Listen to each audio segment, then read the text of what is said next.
Selamat berjumpa sahabat dan saudara dimanapun berada. Liburan ini kita isi dengan koleksi tanaman dan energi terbarukan. Ini koleksi kami, ini ada tanaman namanya purwoceng ya. Ini membuat kesuburan ya pada orang laki-laki, memperbanyak sperma, kemudian juga mencegah kanker, kemudian juga tanaman yang akarnya punya khasiat afrodisiak ya, artinya ini menambah stamina laki-laki ya. Kemudian ini ada stroberi ini koleksi dari tanaman lokal Tangmangu, ini bayam Brasil ya. Kita isi hari-hari kosong dengan koleksi tanaman-tanaman ya.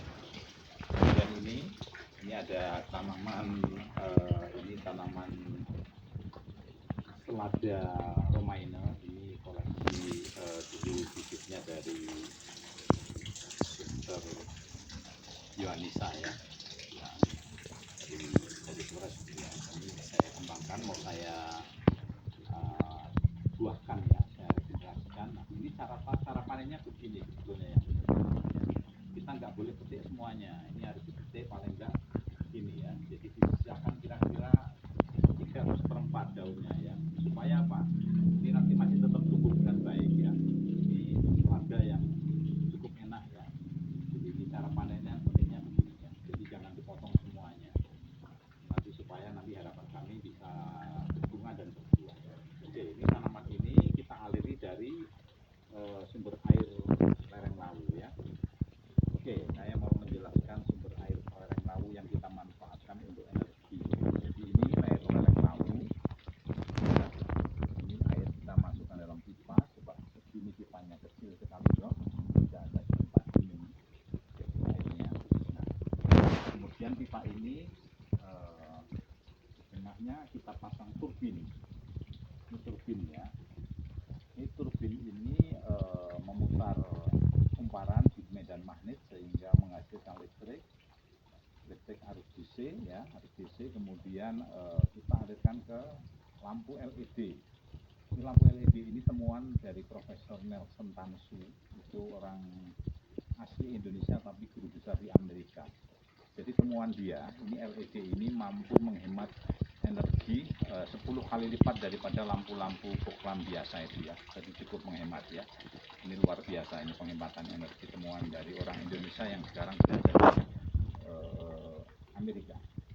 Nah, dari debit air segini yang tidak ada setempat ini ya, mampu menghasilkan lampu yang cukup terang ya. Coba ini ya, lampunya cukup terang dan lumayan. Ini kalau diukur dengan apometer ini sekitar 10 sampai 15 volt.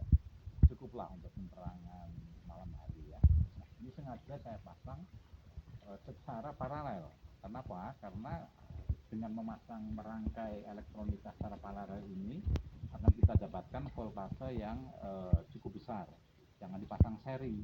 Resikonya kalau dipasang seri voltasenya nanti nggak dapat besar, dan kalau ada yang mati semua. Kalau paralel ini voltasenya masih cukup besar. Kemudian juga kalau ada lampu mati satu mati ya. Ini kelebihan untuk merangkai elektronika secara paralel harus DC ya. Dan ini jangan terbalik kabelnya. Kalau terbalik ini nggak bisa hidup ya. Itu skill khusus untuk pemasangan lampu-lampu. Lumayan, ini kita tidak perlu harus baterai, tidak perlu PLN, cuma kita turbin. Kita sekarang udah nggak buat sendiri, sudah ada yang buat.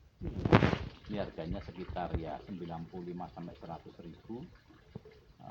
Kita olah sendiri, kita pasang sendiri bisa ya. Nah, dari air yang keluar ini sengaja dimasukkan ke kolam supaya apa?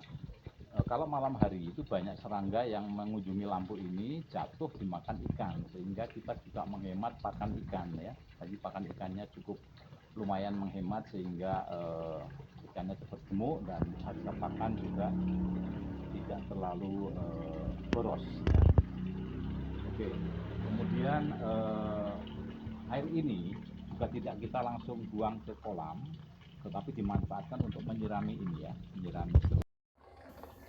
Ya, ini suasana sinar lampu pembangkit listrik tenaga air mikrohidro pada malam hari lumayan cukup terang.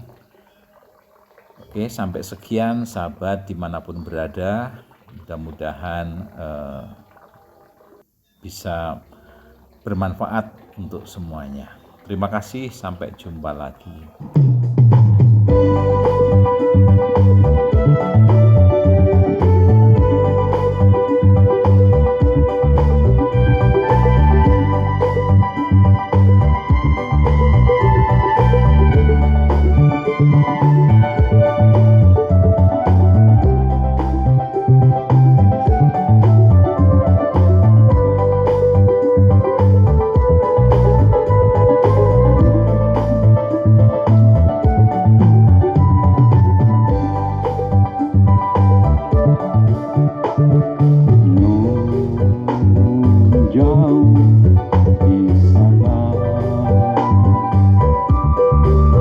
Di lembah